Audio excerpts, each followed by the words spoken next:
Ìjà ti tán, ogun sì ti dópin o láàrin ìjọba àpapọ̀ orílẹ̀-èdè Nàìjíríà lábẹ́ ọlọ́lá jùlọ ààrẹ Bọ́lá Ahmed Tinubu àti ọkùnrin tó lówó jù ní Nàìjíríà àti ní gbogbo ilẹ̀ adúláwọ̀ ìyún Alhaji Aliko Dangote pẹ̀lú bí ìpàdé àlàáfíà bó máa ṣe wáyé láàrin Alhaji Aliko Dangote àti ọ̀gá àgbà àjọ elépo rọ̀bì orílẹ̀-èdè Nàìjíríà lásìkò yìí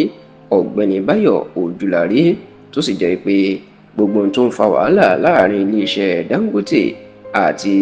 àjọ NNPC Limited ni wọ́n ti fòpin sí tí wọ́n ti yanjú báyìí o tí wọ́n sì ní àjọṣepọ̀ gidi ó ti padà sí àárín àwọn báyìí. Kì í ṣe ìròyìn mọ́ wípé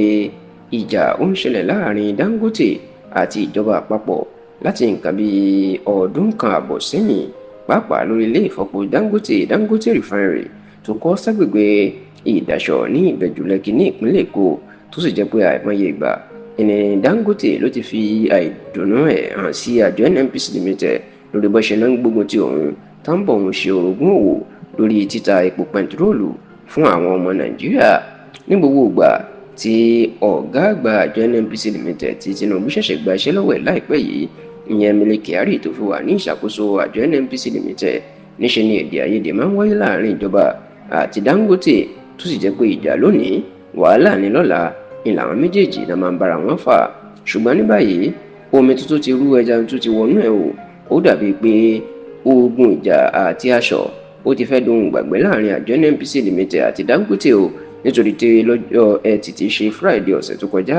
èyí tí ṣe ọjọ́ kẹsàn-án nínú oṣù karùn-ún ọdún 2025 the 9th of May 2025 ní Alhaji Aliko Dangote ọmọ bíbí ìpínlẹ̀ Kano ni ló gbéra ló lọ ṣe àbẹ̀wò kíni kú oríire sí ọ̀gá àgbà àjọ NNPC Limited tuntun èèyàn Báyọ̀ Ojúlárí ní olú iléeṣẹ́ àjọ NNPC Limited tó wà ní ìlú Àbújá.